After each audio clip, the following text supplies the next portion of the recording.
ओम। सभी मित्रों को मेरा प्रणाम, सुप्रभात। प्रतिदिन मुझे आशा है कि आप सब योगाभ्यास करते होंगे। स्वामी जी की सूक्ष्म उपस्थिति को नमन करते हुए आज स्वास्थ्य को ठीक रखने के लिए एक और महत्वपूर्ण क्रिया आपके समक्ष प्रस्तुत करूंगा। जैसा कि आपको भी विदित होगा कि ये शरीर पंच महाभूत तत्वों से बना हुआ है। क्षिति जल पावक गगन समीरा। पृथ्वी, जल, आकाश, वायु, अग्नि, इन 5 तत्वों से ये हमारा शरीर बना हुआ है। और इन 5 तत्वों के जो प्रतीक हैं वो हाथों की उंगलियों में हैं।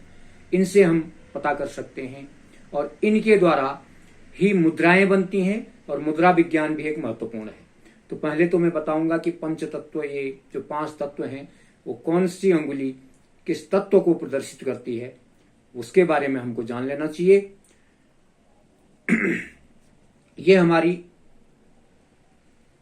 अंगूठा है, ये हमारा अंगूठा है। अंगूठा अग्नि तत्व का प्रतीक है। उसके बाद तर्जनी है, तर्जनी वायु तत्व की प्रतीक है। उसके बाद ये मिडिल फिंगर है, ये हमारी आकाश तत्व का प्रतीक है। और उसके बाद है अनामिका। अनामिका हमारी पृथ्वी तत्व की प्रतीक है। और उसके बाद हमारा कनिष्ठा यानी छोटी अंगुली, ये हमारी जल तत्व की प्रतीक है। तो 5 तत्व हैं: अग्नि, वायु, आकाश, पृथ्वी और जल। और इनसे ही यदि हम इनको देखें तो इनके जो हम जोड़ों को अगर देखें, यानी कनेक्टिविटी को देखें, इनके टिप्स को, इनके अग्रभाग के टिप्स को, या जैसे भी आप कहें कि इनके जब हम, तो इससे मुद्राएं बनती हैं।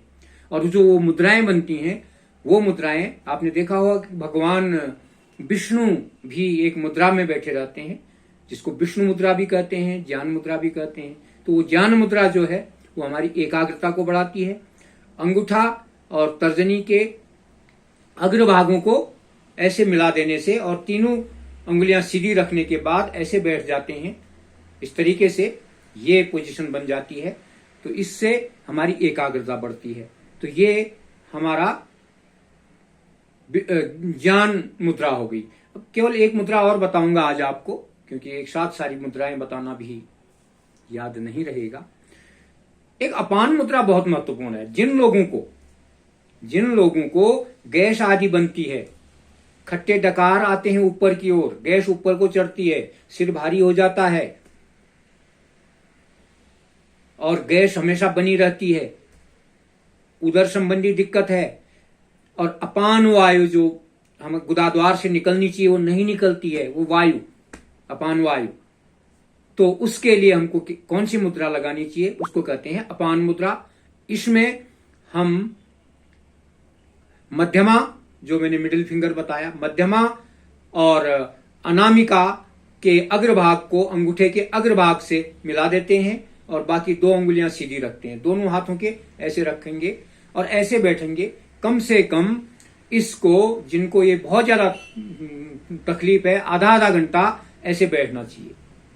और यदि आधे घंटे नहीं बैठ सकते हैं तो 5-7 मिनट एक बार बैठें, फिर थोड़ा विश्राम करने के बाद फिर 5-7 मिनट एक बार बैठें। तो ऐसे बैठेंगे, इस मुद्रा में बैठेंगे तो निश्चित ही आपके उदर संबंधी रोग, जो गैस बनती है और अपान वायु पास नहीं होती है, वो पास होने लगेगी। क्योंकि ऊपर से जब गैस बनने लगती है, ऊपर से गंदे और खट्टे डकार, बदबूदार जो डकार जैसे आने लगते हैं, तो वो हमारे पेट को भी दिक्कत करते हैं और स्वयं की हमारा पूरा सिस्टम ही जो है हमारा नाभि से लेकर मस्तिष्क तक का भाग अव्यवस्थित हो जाता है और तकलीफ देता है हमारे शरीर को। हम शारीरिक तौर पर अस्वस्थ हो जाते हैं। तो स्वस्थता लानी है, उदर को ठीक रखना है, अपान वायु हमारा ठीक से पास हो, उसके लिए आप अपान मुद्रा लगाएं। बहुत बहुत धन्यवाद। फिर कुछ और मुद्रा को लेकर आप सबके सामने मैं फिर उपस्थित होऊंगा। बहुत बहुत धन्यवाद।